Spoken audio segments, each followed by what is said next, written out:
So we come now to the last talk here on Till We Have Faces. Thank you for your attentiveness. I know it's been a long day, lots of content, and you're tired. Me too, but this one will be a good note to end on, I think. Lewis regarded Till We Have Faces as far and away his best book. Think about that. Lewis, this is one of the last books he wrote, his last fiction book, and he wrote in letters multiple times to people, this is far and away my best book. Now, he also said, after that, nobody else thinks that. The critics, the public, nobody's buying it. It's not selling. A friend of mine, and Lewis Lover, said he thinks the book is gray. That's the way he described the book. It's just gray. It doesn't sparkle the way that Lewis's other fiction sparkles. It's a thick novel. There's you can tell there's lots of layers and depth to it. A lot of themes that show up in Lewis's writing show up here. We could talk about some of them, like reason and imagination is a major theme in the novel. There's a great book actually called Reason and Imagination in C.S. Lewis by Peter Shackle, and it's on this novel and draws from Lewis's other writings. But that line between reason and imagination, philosophy, poetry, between Greek thought and pagan thought, pagan mysteries, mystery religions. Here, between clear religion and thick religion. Clear religion would be philosophical Greek religion. Thick religion would be blood sacrifices and various things like that. All of those show up here. And then, obviously, the novel itself is a retelling of a myth, an ancient myth of Cupid and Psyche, and that's an interesting thing to look at the comparisons and the ways that Lewis modifies it. He's plundering the Egyptians there. But I'm going to focus on the life and struggle of Orual, the novel's main character. The book is her autobiography, and there's two parts. There's the longer part and the shorter part. And the longer part is her telling of her story, which she describes as a complaint against the gods. And then there's basically a 4-chapter appendix, which upends everything that you read before.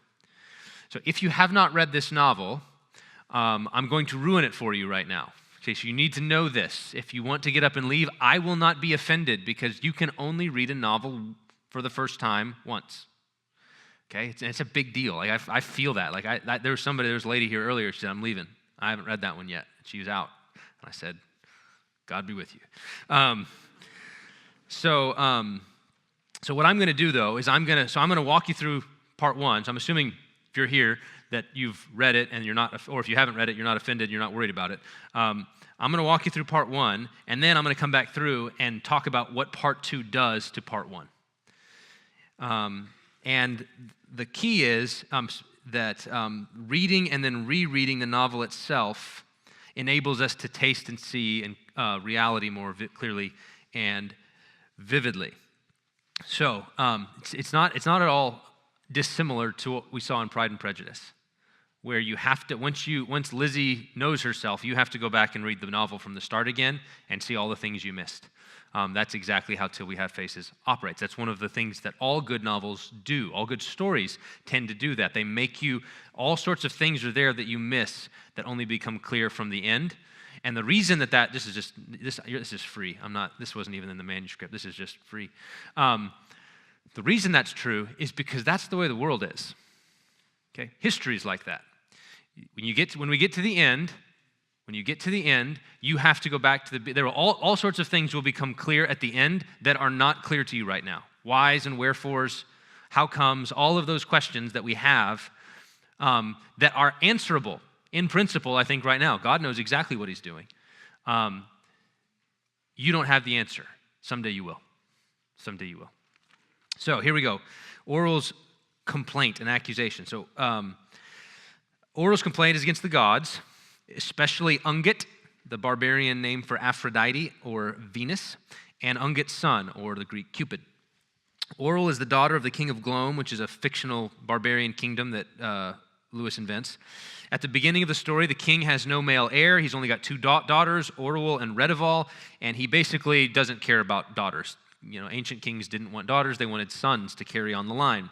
And for their part, the girls are fearful of their erratic and violent father, especially after the death of their mother. In due time, the king gets a Greek slave who he dubs the Fox, and he becomes the tutor. He's supposed to be the tutor for the coming prince, but he's the tutor for the daughters for a while. The fox is a stoic, philosophically speaking, stoicism, ancient Greek philosophy. He has a nostalgic love for Greek poetry, like he likes Homer, but he thinks it's all lies. The poets breathe lies about the gods. All of nature is an unbroken whole. This is stoicism, right? The soul is a kind of spark of divinity in every man, and we need to get in touch and live in light of that spark. The fox exalts reason. He rejects the pagan, mystical view of Hades and the afterlife, as well as the notion that the gods are jealous, which is very common among, if you read Herodotus, if you read Homer, all of the gods are very jealous of human prosperity, and they will knock you down if you get too big for your britches. And the fox thinks that's crazy. He's also wise and shrewd. He's a good counselor, and he has a love for Psyche and for Orual and for Psyche later, and they call him grandfather. Orual loves the fox, loves the Greek wisdom. Redival, her other sister, does not. She's obsessed with boys, trivialities, rejects the fox's teaching, and just grumbles all the time. The king then remarries because he wants a son. His new wife dies in childbirth, but bears a beautiful daughter named Psyche, or Istra in the barbarian tongue. And then here's what the book says about Psyche. Psyche made beauty all around her. When she trod on the mud became beautiful. When she ran in the rain was silver. When she picked up the toad, she had the strangest, unchanciest love for all manner of brutes. The toad became beautiful. Orual falls instantly in love with her and essentially becomes her mother. Psyche is the beginning of all of Orual's joys, the object of all of her loves. She says, I wanted to be a wife so that I could have been her real mother. I wanted to be a boy so that she could be in love with me. I wanted her to be my full sister instead of my half-sister. I wanted her to be a slave so that I could set her free and make her rich. She's everything to Orual. And these are the happiest times of Orual's life. It's just her and Psyche and the fox together all the time. Redival envies Psyche. She mocks her, despises her, tattles on her. Redival ruins the good times. It's all Redival's fault. She's that sister. One day, Redival catches the common people worshiping Psyche as a goddess, and this puts great fear into Orual because what if the real gods hear about that, find out about that? It's not going to go well for them. And so the danger escalates from there when a plague breaks out in Glome, and at first, the people believe that Psyche can heal them, right? So she comes out and she touches people and they get better, and later they actually think she's spreading it. And so there's this move from, she's the blessed, and then she becomes the accursed. And at the same time, Globe suffers a famine, a drought, conflict with her neighbors. The priest of Ungit comes. He's this old man with a bird mask, and he believes that all of these evils are the result of some great sin, some great transgression against Ungit, and pegs Psyche as the one to blame. It's Psyche's fault. And we need to sacrifice her to Ungit's son, the god of the Grey Mountain. The king acquiesces to save his own skin, and Orual and the fox are just upended by this. And so despite their best efforts, Psyche's doomed to be left on the mountain, either to be devoured by a shadow brute, that's what some people say, the shadow brute, monster's going to come down and eat her, or she's going to be married to the god of the Grey Mountain, one of the two. Or maybe both, because the sacred stories are all mysterious and we don't really know what they mean. Psyche, though, faces death with courage and nobility. She's actually got it more together than Orual does on the night of the great offering. Orual is actually kind of sad that Psyche's so stable, and is exhibiting bravery in the face of death. She wants Psyche to be like a hot mess, crying so that she can mother her. She wants to comfort Psyche, and yet it's Psyche who ends up comforting her, and then Psyche gives her testimony to Lewis's vision of joy. This is what Psyche says. She says, she almost longs for it to happen. In my happiest moments, when faced with the beauties of nature, she had a kind of longing for death. That's what she says, kind of longing for death. And this is the quote. Because it was so beautiful, it set me longing, always longing. Somewhere else there must be more of it. You can hear the notes of Gadsby here if you think about it.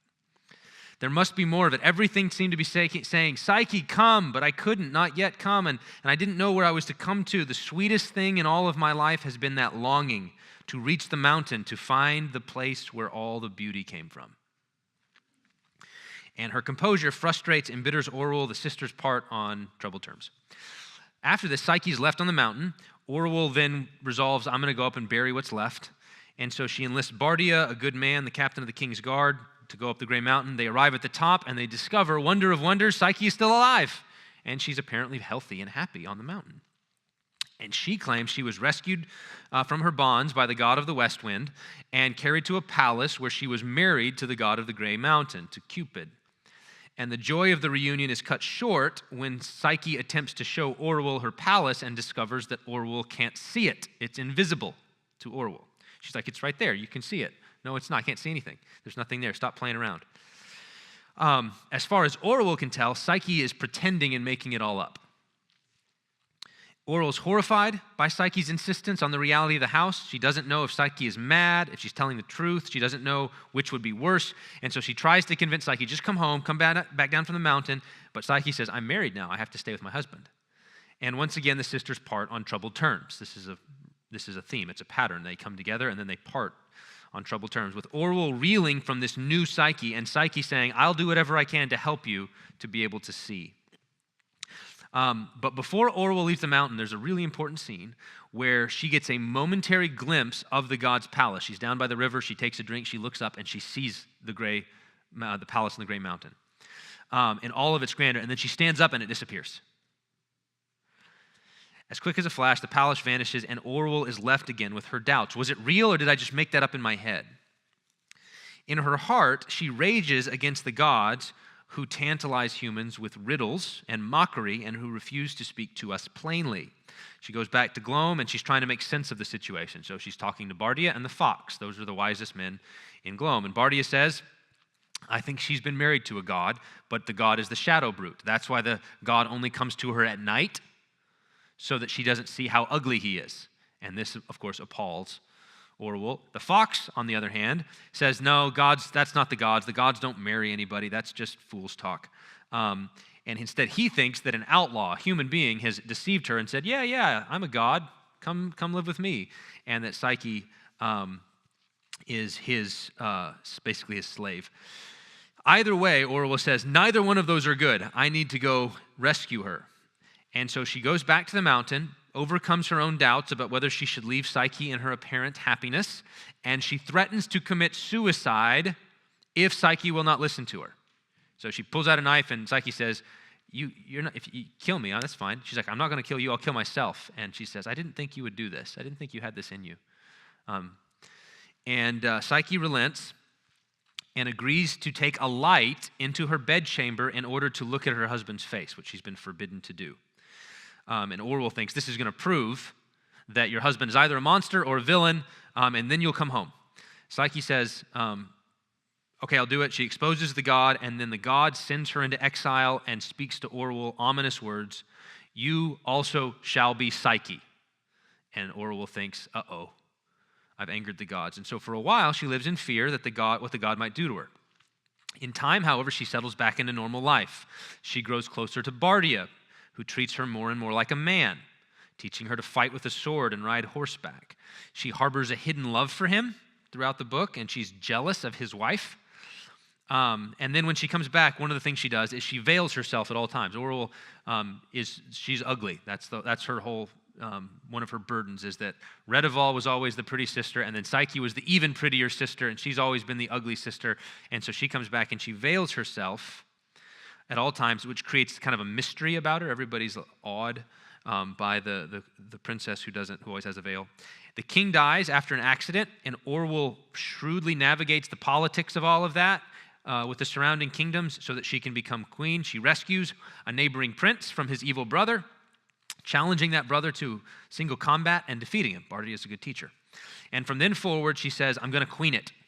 I'm locking up Orual deep down. I'm going to put her away. Orual's gone. All the softness, all of the femininity, all of the mothering, all of that's gone. It died with Psyche. I'm going to be the queen, hard, joyless, and strong.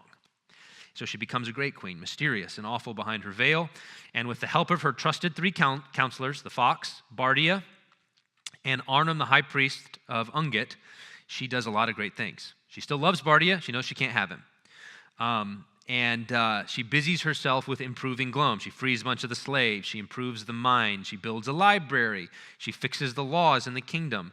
And her busyness is what helps her to kind of hide her pain over her loss, because Psyche's gone into exile somewhere and who knows where. And she keeps kind of every night she kind of thinks she hears Psyche in the breeze crying for help.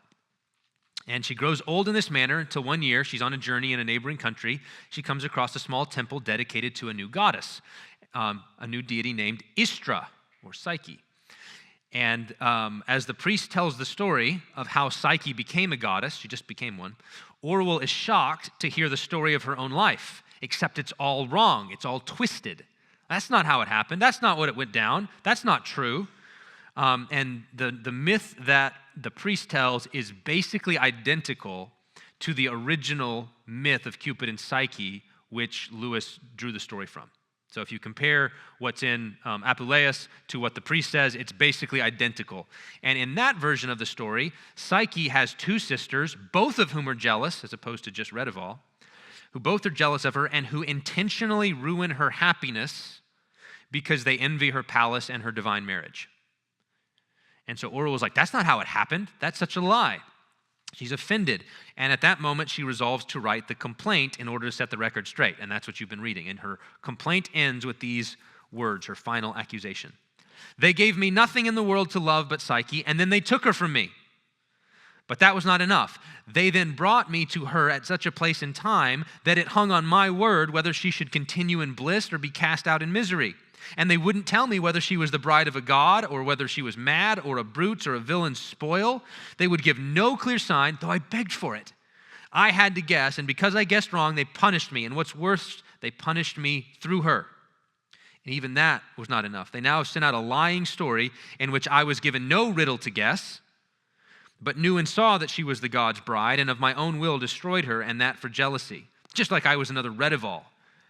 I say the gods deal very unrightly with us, for they will neither go away and leave us to live our own short days, nor will they show themselves openly and tell us what they want us to do, for that would be endurable. But to hint, to hover, to draw near to us in dreams and oracles or in a waking vision that vanishes as soon as it's seen, to be dead silent when we question them and then glide back and whisper words that we cannot even understand, and to show to one what they hide from another. What is all this but cat and mouse play, blind man's bluff, mere jugglery?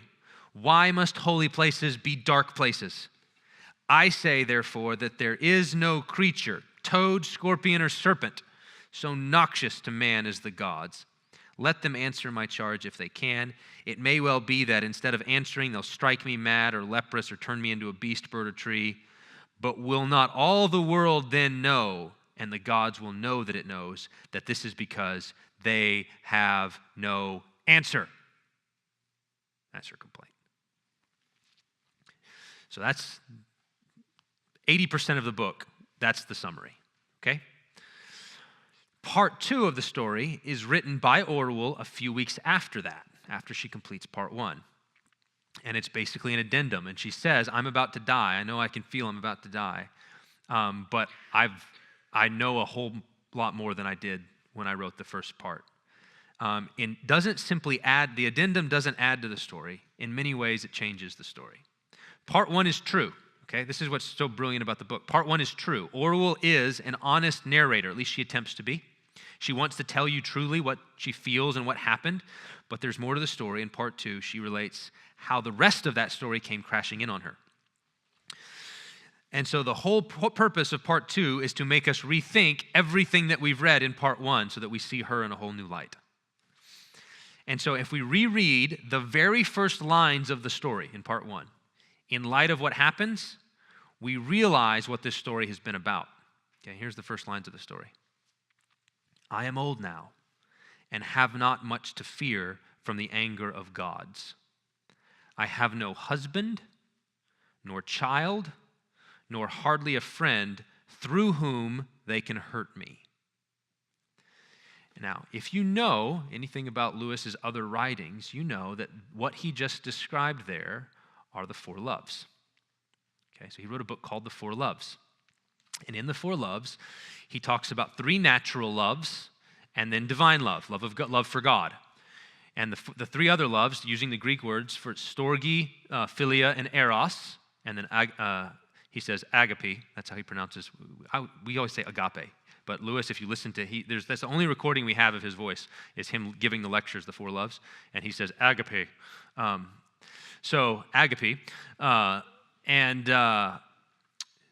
storge is familial love, family love, affection. Okay, mother love. Philia is friendship.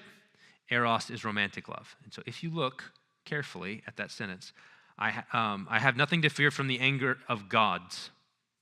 There's the divine. I have no husband, there's eros, nor child, there's storge, nor hardly a friend, there's philia, through whom they can hurt me.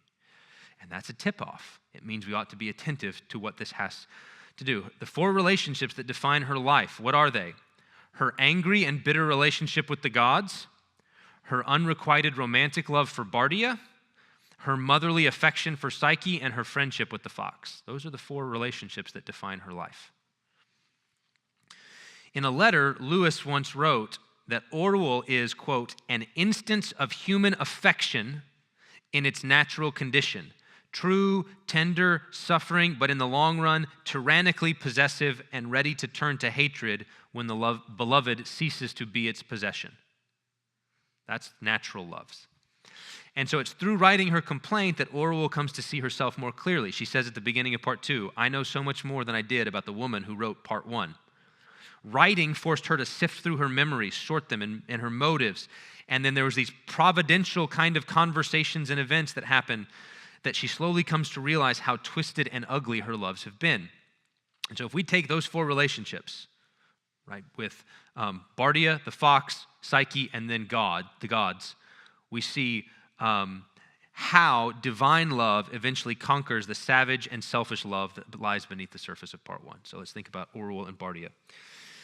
So at one point Bardia dies, and Orual laments that as queen, she can't show the depth of her affection for him. She grieves that she was never able to tell him that she loved him, and then she goes to visit Bardia's wife, Ansit, and she discovers the real nature of her love for Bardia. Her relationship had always been bittersweet because Bardia clearly respected and trusted her, but he does so because he treats her like a man. He doesn't treat her like a woman. And thus Orual's grief and pleasure when Bardia teaches her to ride horseback and fence with swords. Like on the one hand, she wants to spend time with him, but she's spending time with him doing manly things. And so there's this bittersweetness about it. And every day, Bardia would return to his wife after, quote, the day's work is over. And so she's just a job. That's how she feels. She wants to be more than a job. And that pops the bubble of her happiness. In her, at one point, she gets drunk. And in her loneliness, she harbors this impossible dream. She gets drunk. She falls asleep. Bardia is her husband. Psyche is their child. And so it's just a strange dream in her life. And her love for Bardia is not merely sad and lonely. It has this jealousy and possessiveness about it. That when the fox would insult Bardia, she would get really mad. She hated Bardia's wife before she even meets her. She calls her a very vile woman, a petted thing, that doll or scold of a wife. And then at one point she thinks that Ansit might be jealous of her, and that makes her actually kind of self-satisfied. Good. And so Orual's love for Bardia is fierce and possessive because it's secret and unrequited. And all of this comes tumbling out in her conversation with Ansit, as she's talking about after Bardia dies. Ansit, not so subtly, accuses Orual of working Bardia to death. The reason he died is because you worked him like a dog. And the two women discover their mutual jealousy, and they actually share a moment of grief because they both loved him, right? So you loved him too, I loved him too, and then they cry, and then all of a sudden they're enemies again. And Orual realizes that her love for Bardia had been the same kind of love that the gods have that she so detests. She had devoured Bardia, which is what she thinks the gods do. The gods just chew us up and spit us out. They devour us. And Ansit says, that's what your love's like. The early rising to get started on the day's work. Bardia, you have to get there at 5 a.m. The constant and sometimes needless labor, keeping him late, but she didn't need to. Subtly encouraging other men to mock him. All of these Orual had done and justified because of her loneliness. So just like Ungit, Venus, Aphrodite, steals the fruitful years of the virgins in her house and robs the common people of their wealth because of sacrifice, Orual had taken and taken and taken and taken and taken and taken and taken and given nothing in return. This is what Ansit says to her. Yours is queen's love, not commoners. Perhaps you who spring from the gods love like the gods, like the shadow brute. They say the loving and the devouring are all one, don't they? You're full fed. You're gorged with other men's lives. Women's too. Bardia's, mine, the fox's, your sister's, both your sisters. Yes, she had loved Bardia, but she realizes in that conversation that a love like that, this is quote, a love like that can grow to be 9/10 hatred and still call it self-love. And so here in Orual, we see the twisted face of eros, romantic love. Go to the fox, friendship. The fox is a wonderful friend and mentor to Orual. He's faithful, he's loyal, he's willing to say hard things no matter what. He seeks to live up to his own ideals of friendship. So when Orual comes back from meeting with Psyche, the fox refuses to press her and guilt her into telling the whole story. Orual is holding back. She's ashamed of some of the things that she said and did. And the fox says, friends must be free. Friends must be free. So to manipulate her into revealing what had happened on the mountain would be to use love as a tool to get what he wants. And friends must be free. You should have the freedom to say, I don't want to talk about this. And so using love as a tool would kill friendship, would raise a greater barrier, and the fox says, I'm not going to press you. And that's really ironic because the exact thing that the fox refuses to do in that moment is exactly what Orual had done up on the mountain, where she had tried to use her love and Psyche's love for her in order to manipulate Psyche to do what she wants. Psyche agrees to take the lamp into the god's chamber only because Orual threatens to kill herself. And Orual uses Psyche's love and pity for her as a weapon to get her way. Wielding love as a weapon, wielding pity as a weapon. And this, the fox says, is the one thing that friends must never, ever, ever do. Quote, it's wrong to weep and beg and try to force you by your love. Love is not a thing to be so used. But Psyche's not the only victim of Orual's manipulations. After she becomes queen, Orual says, I'm queen. Fox, you've been a slave. You're now free. And the fox says, I'm free? I could go back to Greece. I could go back home. Maybe I could still see my kids. Because he'd been captured in battle as a slave. And she's distraught that he would even consider leaving. She wallows in self-pity, and this is what she says to herself. Fool, said I to myself. Have you not yet learned that no one loves you? What are you to Bardia? As much as perhaps as the old king was. His heart lies at home with his wife and her brats. If you mattered to him, he'd never let you fight. What are you to the fox? Nothing. His heart was always in the Greek lands. No one cares about you. That's how she feels. Self-pity. And even though she says none of that to the fox, she can't help but pull on his heartstrings. Grandfather, do they mean you'll leave me? You're going to go away? And the fox, to his credit, decides to stay out of his love for Orual. He forgoes traveling home to see his first family, but instead stays because of it. You can't feel that there's a little bit of a guilty manipulation happening at this point in the story. Her love for the fox isn't as jealous and possessive as her love for Bardia was, but here again we see friendship, the love of friend for friend, corrupted in Orual. It's real, it's tender, but it's also selfish and self-pitying. And then finally we turn to the last of the natural loves, and the one that dominates Orual's life. It's her love for Psyche. It's mother love, okay? And it's real and it's deep, but even in part one, when you're reading it, you can see the twisting of her affection for her younger sister. There's 3 conversations between them. There's one in the prison room before the great offering. There's one after the great offering when they find that she's alive. And then there's a final one before Psyche is exiled. In each one of them, they show in subtle ways and overt ways how tyrannical and possessive Orual is toward her sister. So when she visits her in the prison in hopes of comforting her, like she wants to come, I know Psyche's going to be so sad because she's about to be executed. I want to comfort her as a mother does her child. Instead, Psyche comforts Orual, and this reversal, this is what she says in part one, it makes its own little eddy of pain. Like it hurts that Psyche was comforting me. Why would that hurt? Why would that be painful? Orual is cheered again when Psyche reverts to her childlike state. She cries out, Maya, and she cries in her lap, and now Orual is happy again. She feels a fierce possessiveness of Psyche. Whenever Psyche speaks of her love for the fox, Orual bristles. Why did she have to mention the fox? Why didn't she just talk about me? Corrupt affection needs to be needed. It needs to be needed. That's what mother love does in its corrupt form. It needs to be needed. And so the growth and maturity of the beloved is a threat.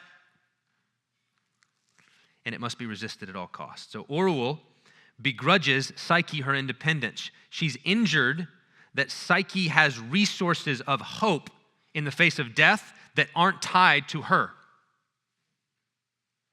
that don't come from the strength that Orual can give her. And so for Orual to be loved is to be needed. If Psyche, if you love me, you must need me. And if you don't need me, you don't love me anymore. Psyche no longer needs her, at least not in the way that she was as a child. So in Orual's mind, Psyche is cruel and has a heart of iron and stone. That's what she says in the prison room. Her maturity, stability, independence, hope in the gods puts a wall, a rift between the two sisters because Psyche no longer belongs to Orual. And this knowledge breeds bitterness in the midst of the love. And so their reunion after the great offering, this is the second conversation. After the great offering, she's still alive. It's euphoric. Psyche's alive. But then Orual is confused and skeptical of Psyche's story, but she pushes aside all those feelings and says, I'm just glad to have you back.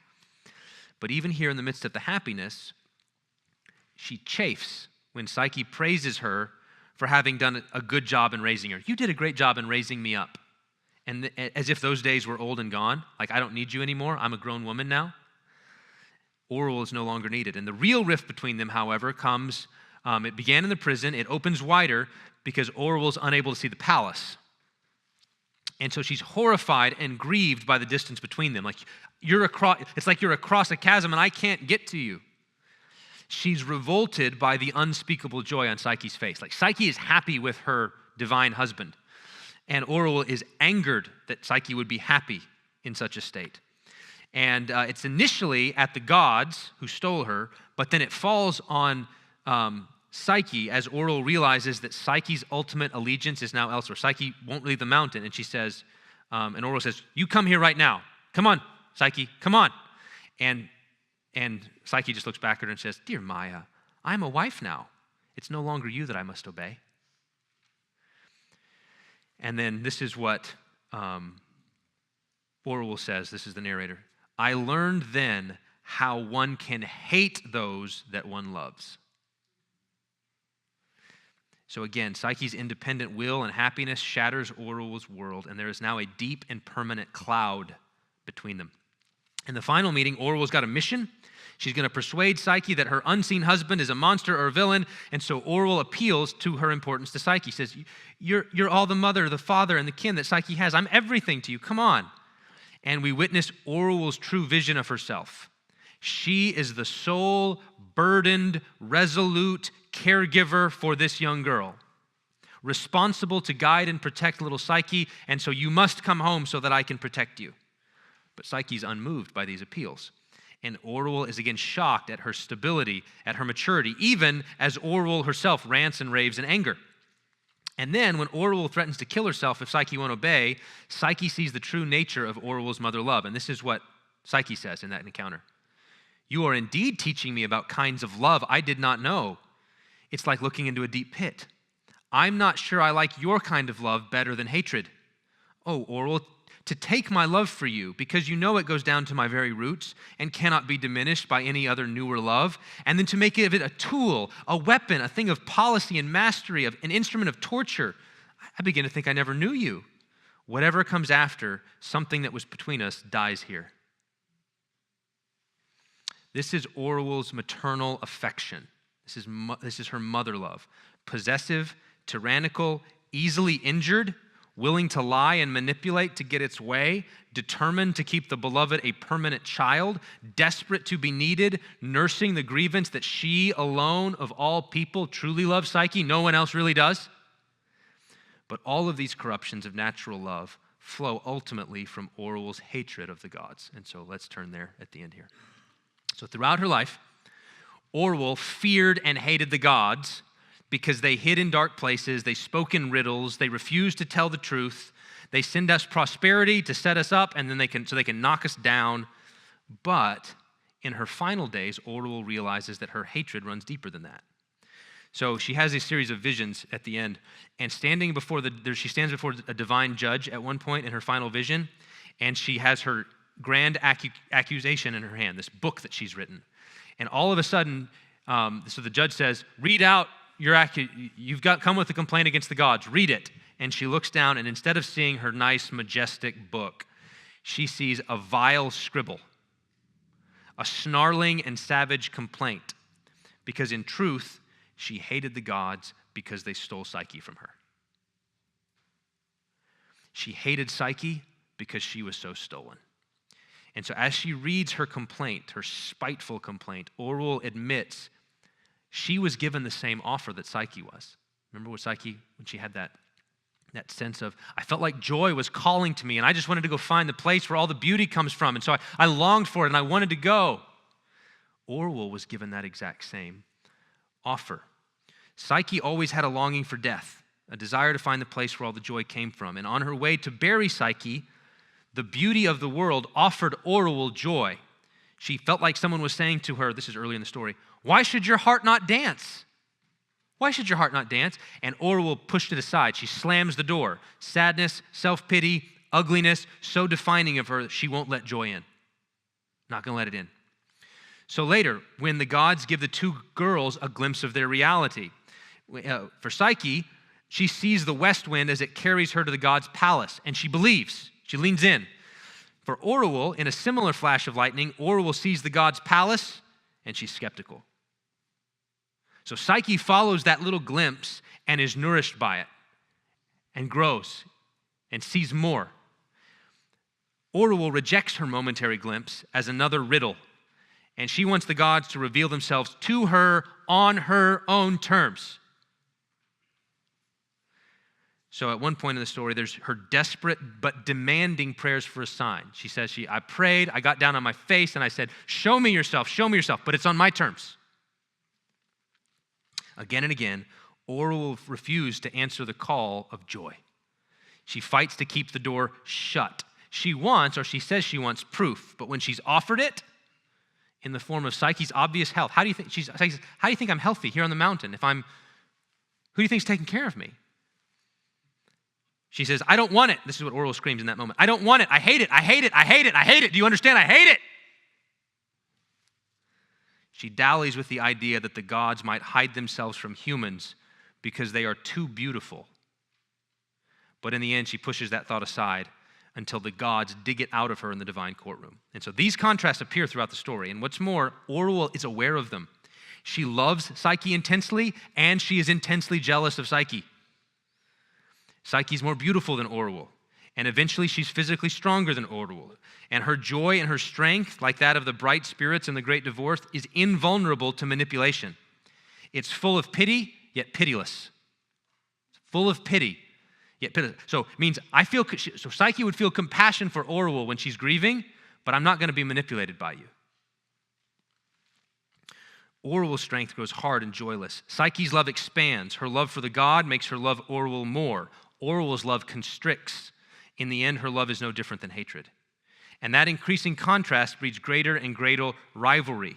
Even after Psyche's gone, Orual feels threatened. For the rest of her life, she's haunted by the memory that if Psyche were still here with us, the fox would stay. He only really ever loved her. All of these things, her hatred of the gods, her self-pity, her jealousy of Psyche, her twisted love of Bardia, they appear again and again in part one in her imagination and dreams. She has these repeated dreams in the early parts of the book where cruel Psyche, in which Psyche mocks her and hates her and steals every good thing from her. And she thinks these are just madness, these are dreams from the gods. They're actually reflections of her true self, bubbling up in her imagination. She fondles the thought at her own, like if I died, she thought, at my own funeral, she imagined Psyche weeping and repenting of all her cruelties, Bardia crying bitterly, everyone would love me once I'm dead. Then they'd be sorry.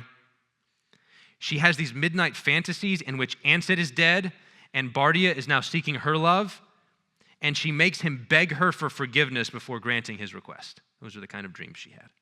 Her whole life has been defined by this self-pity, so much so that she's been blinded to her sisters, her Redivals, loneliness and sadness, because Redival was cast aside when Psyche and the fox arrived. In the final chapters, Orual discovers this. She is Ungit. Greedy, ugly, devouring, demanding. This is what she says. Glome was a web, kingdom. I, the swollen spider, squat at its center, gorged with men's stolen lives. She is a tortured tangle of contradictions. Tyrannically possessive of Psyche, yet incredibly jealous of Psyche. Desperate to be loved, but fiercely independent. Full of love and hate for everyone close to her. And so in Orual, here's what we see. This is the point of this book. That's why it's brilliant. We see how easily our best desires can be corrupted. Okay. In the Four Loves, the entire principle of that book is love ceases to be a demon only when it ceases to be a god. Say it the other way. Love becomes a demon the moment it becomes a god. Love for your family, love for your spouse, love for friends, they become demonic and destructive the minute you make them divine. And Orual had made everything divine and therefore demonic. And so in the presence of the gods, Orual comes face to face with the demon within. And for the first time, she says what she really means, and she issues this profound warning. This is the heart of the book right here. She's talking about, the fox used to say, you should try to say what you mean, and precisely what you mean. That's what you should use words for. Say what you mean. And she says, how idly we talk about saying what we mean. When the time comes to you at which you will be forced at last to utter the speech which has lain at the center of your soul for years, which you have all of that time, idiot-like, been saying over and over and over and over again, you won't talk about the joy of words. There's a word down there at the core that you've been saying over and over and over again. You may not even know what it is. At some point, God's going to make you say it. He's going to dig it out of you. And at that moment, you won't talk about the joy of words. Till that word, I saw well why the gods do not speak to us openly, nor do they let us answer. Until that word can be dug out of us, why should they hear the babble that we think we mean? How can they meet us face to face until we have faces? But here's the good news. Orual is not only Ungit, she's also Psyche. You also shall be Psyche, and that's her hope, and that's the hope for us. All of us are born into the house of Ungit. Selfishness, possessiveness, and tyranny. We want to be our own. My own, that's what we want. I want my own. Without God interfering with us and shattering our little kingdoms. We are fiercely possessive of what we think is ours. We are cravers who love to say, my own, mine, mine, over everything we touch. Our natural loves, in their various ways, become demons. But the gospel gives us a way out. Orual discovers what the pagan mystery religions and the Greek philosophy both got in part, the gospel gives us in full. The gospel is both thick and clear. Psyche caught a glimpse of this truth when she was tied to the tree. She sees that the fox has been seen something true about the greatness of the divine nature, but that the priest of Ungit is right, that blood and sacrifice are necessary in order to get to God. Those are both true. And so in the story, we only catch a glimpse of this because it's pre-Christian. In the gospel, we see the reality. The myth becomes fact. And this has been the whole purpose of Lewis's myth, so that we can experience as concrete what we would otherwise only know as an abstraction. That's what myths and good stories do. They help you experience as a concrete thing what otherwise is just an idea floating in midair. There are many other truths we could talk about here, but I just want to close with this one. The glimpses of God in the gospel and ourselves that appear in this story don't just give us information, they issue a call to us. At one point, Orual wants to kill herself. She goes down to the cliff and she's going to throw herself into the river. She wants to die. And the God appears to her and says, you cannot escape Ungit that way. She will follow you down into the deadlands. Die before you die. There's no chance hereafter. Die before you die. Orual dies. She is stripped and exposed. The true word is dug out of her shriveled soul, but she's not left in the courtroom to get what she deserves. Mercy triumphs over judgment. And so every one of us has to die before we die. We must be unmade so that we can become Psyche. We must become no one so that we can become truly human. And so we turn away from our narrow, selfish, self-pitying dreams and plans, and instead come into the presence of the true and better Cupid, the real God of love, the greater God of love. He's the answer. Before his face, our questions die away. In his presence, not only our vices, but more importantly, our virtues are burned away. He's fullness of joy. His right hand are pleasures forevermore. Thank you for explaining that so thoroughly. That's not an easy, it's understandable why Until We Have Faces is loved by Lewis, not by critics, and definitely not by the public. Right. It's difficult to see, and it does seem gray. If you don't understand it, gray kind of might be a good description. Yep. But so you've talked about a lot of stories here, and there are some people, and I'm interested to see how you would respond to this or what you would think of it. There are some people who will say fiction is something we ought to kind of avoid for our kids especially. It's far better to raise our kids perhaps on more spoken truths, the kind of didactic truth that we can explain, and that fiction is inferior or something that's maybe not very helpful.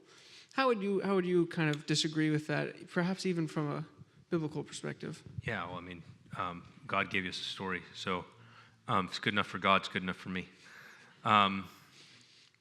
So given that God communicates in all genres like that, story, poetry, prose, law, we ought to feel the freedom to imitate him. So no one says, well, because God gives us statements in the Bible, there's no use saying other statements about him, right?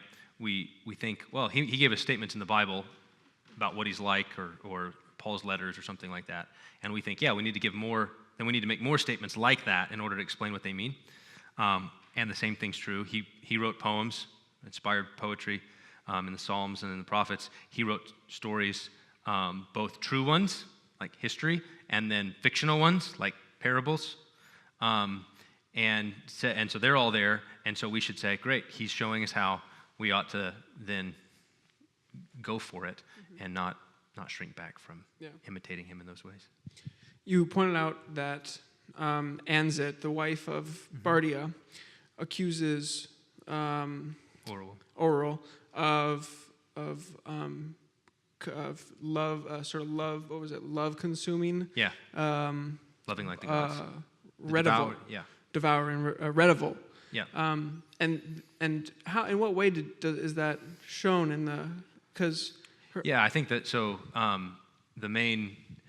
I think at that point, Anzit is grieving over the loss of her husband and is just saying all sorts of really hurtful things, many of which happen to be true. So I don't know that you have to have even, like it's grief talking, that's what, there's a realism to it. So she's unloading pain because she blames Orual for her husband's death. He would have had many more years sitting on the back porch as an old man talking about the old days. But instead, he was worked to death because you needed him all the time. And so you just devoured his life, used him, and then now he's gone. You just cast him off. And so she's saying that's the kind of person you are. You're like the gods in that way, in that you take and take and take and take, and you never give. Because that's how they viewed, that's what Ungit was like, according to the myths. Yeah, gotcha. And you brought up the phrase near the end, you too shall be Psyche. So this is what is said to Psyche, yeah. Said to Orual. Mm-hmm. And would you re-expound on in what way, what was meant by that? So it means on the one hand, she's going to have to go through her own exile, which she does towards the end after she's written so she thinks it's coming right away. It doesn't come right away.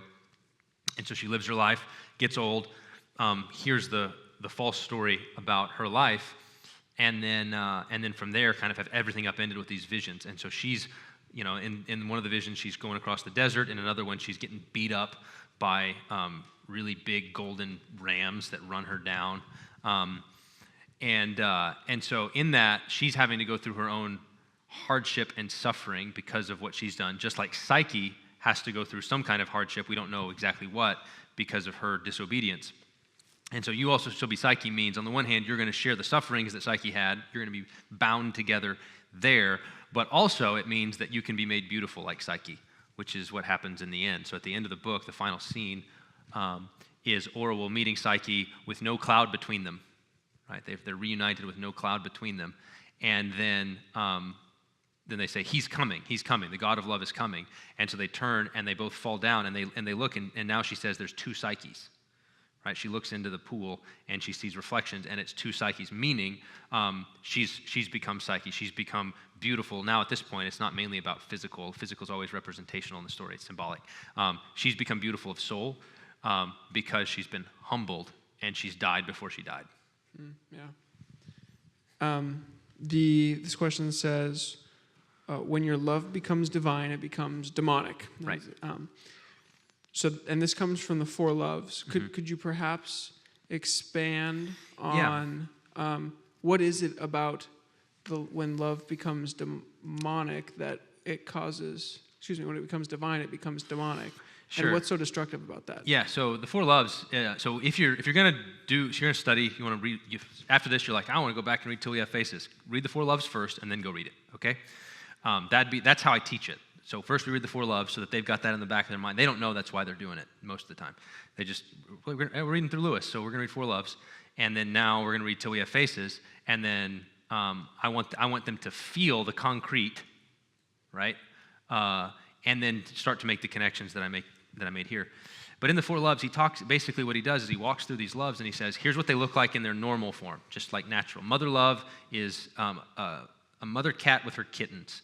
It's familiarity. It's you love someone just because they happen to be there, the people that are close to you, which means extends beyond family, right? So you can have familial love for your neighbor, the old guy who at first you're kind of put off by him or something like that, but now he's grown on you because he's just always there.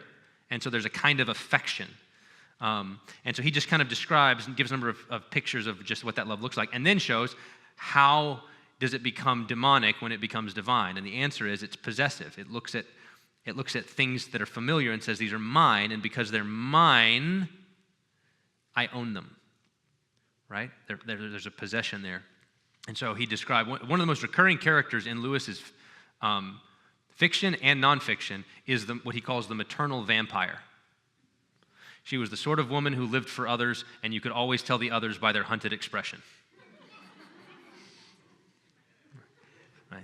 So everybody said amen and ouch.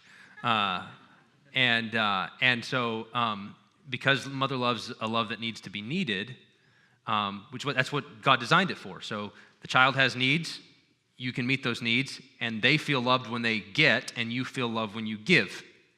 Right? That's how it works. You actually receive love from them in them letting you give to them. Right? But that can go deeply, deeply wrong. And so there's characters in The Great Divorce that are like this. There's descriptions he makes. And then that's just the mother love version. There's a paternal version of this same feature. Usually, dads get brutish. And by that, or professors, he uses a professor as an example. I'll use a professor as an example. Who seek to give to their students and equip them and are happy so long as the students stay in line. But the moment that there's any independence, the moment that the student feels like, I can disagree with you, all of a sudden they get put on the bad list, right? So you work towards your own success, and then you chafe when you're successful. You raise the child, they don't need you that way anymore, and then now that's the worst thing ever, and you clamp down. Or you teach the student, and then now they've become a peer, and that's a threat. That's all possessive affection kind of love getting twisted. And this is the way that the world works. So then he does that same thing for friendship and love. But all of those loves, they begin to look more and more like divine love, like giving to your family looks divine. That's what God does. That's what God's like. But if that becomes equated with divine love, it claims a place in your life that's higher and becomes disordered. That's the Augustinian term. It's disordered love because it's not being regulated by divine love. Same thing can happen in friendship. Same thing can happen in eros. The examples he gives of eros are when people are treacherous, they leave their families, they leave their spouses, and they run off with somebody, and they say, love made me do it, okay? And what they mean is they're claiming love, they're not saying that with a shame-faced. It's in a divine authority.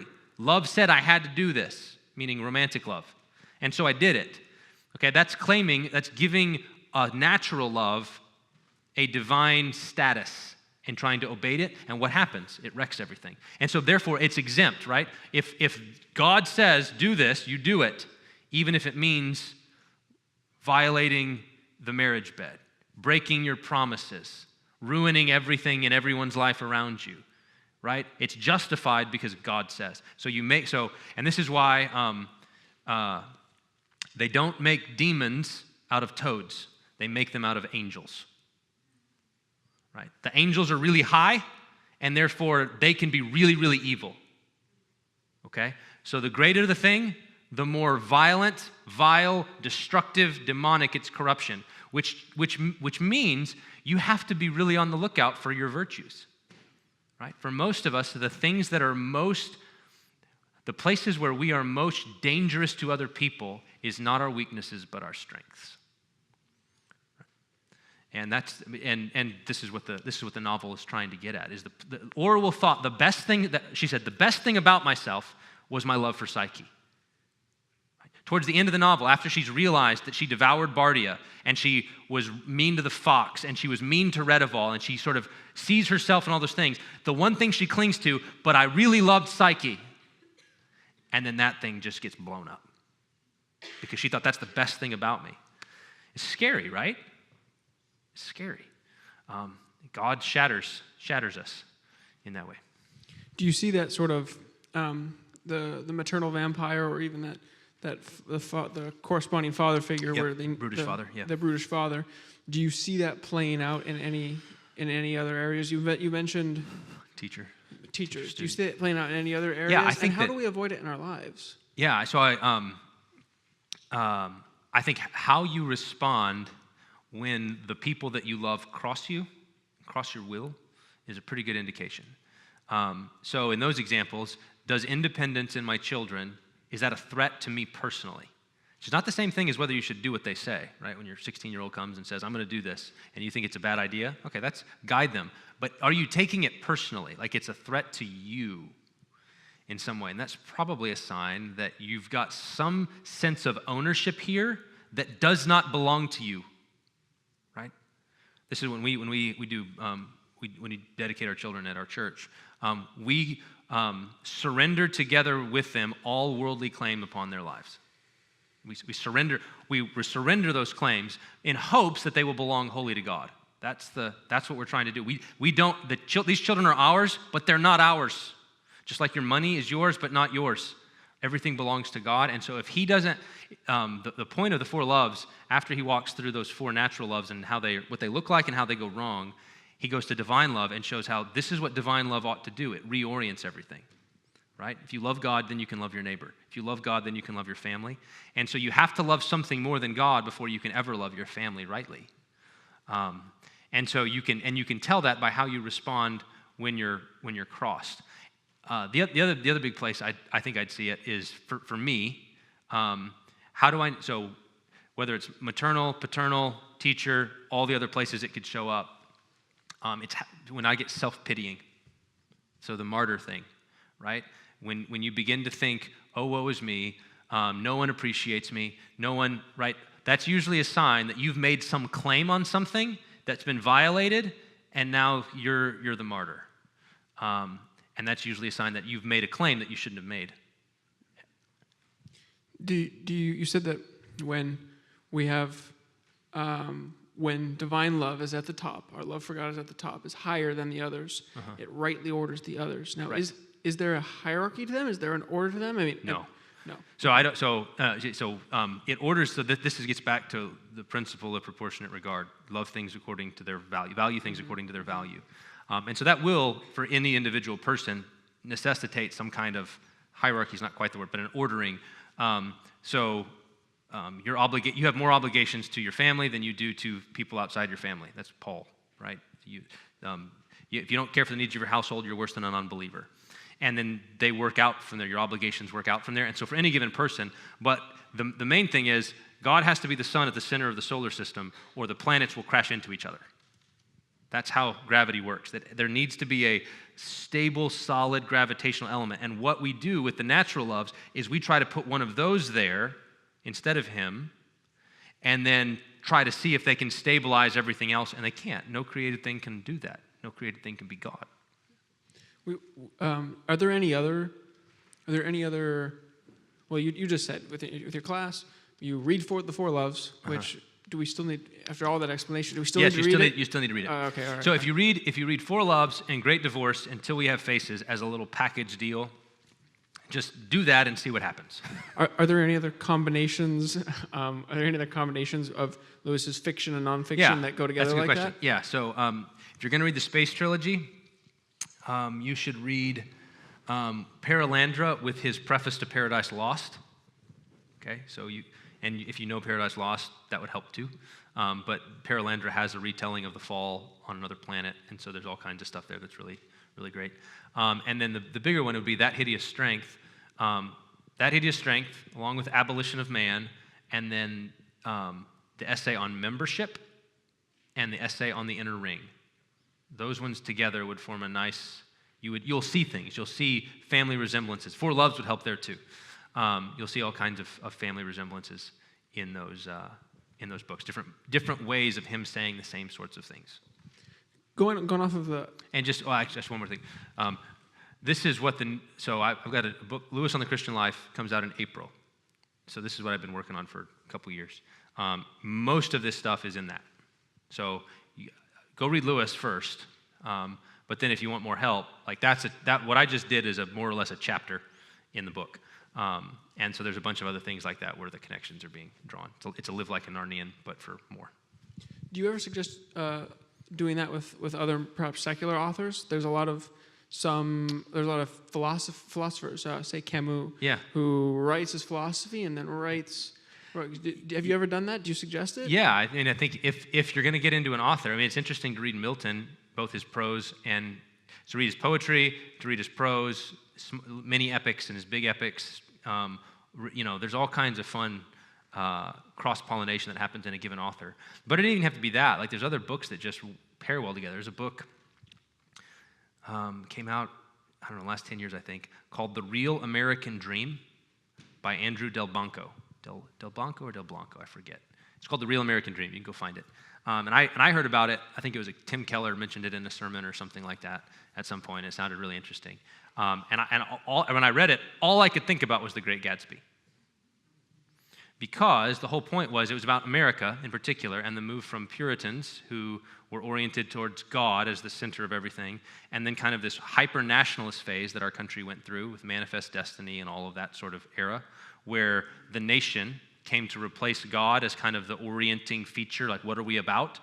And then there's a transition about the early 20th century where it moves from God to nation to self. And that's right where Gatsby's at. And the result is that the transcendence that God provided is lost as the world gets smaller, but there's a memory of it that creates that kind of melancholy hope.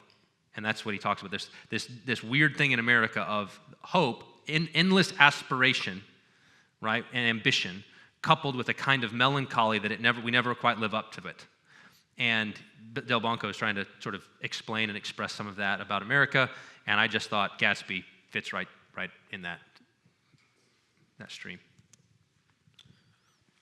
This question here says, how do we engage with great works with Christian themes like Narnia in such a way that we don't familiarize ourselves with the Christian truths? Excuse me, one more time. I'm going to read this one more time. In such a way that we don't over-familiarize the Christian truths. Right. Thus making the watchful dragons and robbing the narratives of their power. Yeah. So the question basically is, We can do the same thing with good fiction that Lewis says happens with the Bible, right? And so one of the tasks is to defamiliarize yourself, okay? You need to feel the strangeness, which means you have to get, like, things become familiar when you see them over and over and over again. There's enough good stuff in the world, though, that you don't have to get narrow. Like, there's really, really good things, and that stepping away for a while often means when you come back, there's a freshness again because your memory's not perfect, and it can sort of appear again in its true potency. So don't get narrow. Now, if it's working, like if it's not getting over familiar, have at it. Like there's no rules on that. But it's the same reason, like if you go back to the same passages in Scripture, or if you avoid certain sections of Scripture because they're strange or weird, you're probably robbing yourself of something, right? Like the effort it would take to figure out what's that all about would be good for you, not just about that passage, but about the ones that feel really familiar. When you start to go, oh, that actually has a pattern that's relevant to this other passage that I've always loved, but I've never thought of it in that way. All of you have experienced this in your Bible, where somebody's preaching a sermon, and they say something, and you're like, I've read that passage 100 times. I've never made that connection. And all of a sudden, that passage that is familiar is alive again, right? That's a gift. It's a gift from God that he made the world that way. And so there's no excuse for being bored with God's world. There's never an excuse for that. There's too many good things in it that if you're bored, it's probably because you're boring. That's harsh truth. You spoke this morning of learning not to say too much in your lectures. Can you name a way that plays out in your classroom? This would be one. So if with the Till We Have Faces, if I've given them 4 loves, but I don't tell them, I say it's relevant, but I don't tell them how, then I will deliberately hold back until the very, very end so that they're the ones who are trying to make the connections. And that the lights are hopefully coming on for at least some of them. And then at the end, I try to draw it back up. Same thing happens with Shakespeare. Shakespeare's probably my favorite class that I teach. And when I teach Shakespeare, I let all sorts of threads hang in the air for a semester. And it's really hard on them. And I know it is, like to the point that I have students come and sit in my office and they're like, I'm really bothered by some of what we're saying and what we're talking about. And if it's serious enough, I'll give them the preview of coming attractions. It's going to be okay. I have one hand on the wheel, don't worry. But only one. And I'll give them a little window, like this is where we're headed, this is how I'm going to try to land the plane. And that usually reassures them if they've been disturbed by some of the things they've read. But otherwise, I want to wait till the end because I want it to feel like if God showed up, it would be cataclysmic. It would be Lizzie-like, I never knew myself. Like that's what I want that to happen. That's what happens when I read books sometimes. Like it feels like, right, like bolt from the blue, lights going off. And I think my job as a teacher is to make that happen for people. They pay me to try to make that happen. And the thing is, I can't make it happen. Like that's what's so frustrating about being a pastor or being a teacher at all, is that the main thing that I want to happen, I am powerless to accomplish. Which is why, when we talked about the 6 habits of education, one of the ways that we differ at Bethlehem, and I think lots of the other Christian institutions could say the same, but that we accent this is other schools would talk about observation and understanding and evaluation and application and expression. But we think it's really important that you feel appropriately to what you see. You feel it. If you don't feel it, we've not done what we should. And that's the I can do the other stuff, I think, more or less in my power. I can help you see. I can help you understand. I can help you evaluate, know right from wrong. I can help you express and apply. I cannot do anything about your feeling other than try to recreate my own eureka moments and pray that God shows up. So on the one hand, that's a really frustrating thing for a pastor or a professor. On the other thing, it's what makes us dependent entirely upon God. For the main thing that happens in a classroom or in a church, God has to show up or it won't work. None of it will. It's true of your parents. There's a bunch of parents in here. So if you're not a pastor, you're not a teacher. What does that have to do with you? Okay? You're a parent, and you can do all sorts of things with your kids. But unless God shows up, it doesn't matter. Aren't you desperate? Aren't you desperate? Do they often, the eureka moment aside, Yeah. are the connections regularly drawn? How often do you have to kind of at the right end of the class say, hey, this is what y'all missed? Yeah, so regularly. I mean, but I want the wrestling to happen, and some of them it'll click.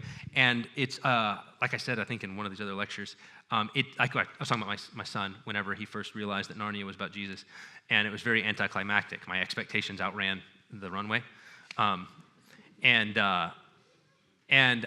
that's one of the lessons I've learned from Gatsby. Like I want that to happen. I would love for there to be this kind of moment for everyone, and that's not what happens most of the time. And so I just have to lower my expectations and try to make it happen if it can, right? Put the conditions in place so that something can show up, and if it does, it might be very small. Like it might be but I don't want to despise small beginnings. Even the little thing. I haven't been doing this long enough. I've only been teaching for 10 years or so. But I've had students who come back and have said, that one lecture that you did, now? And I'm like, okay, good. So you just plant seeds. Sometimes you water seeds. God gives growth.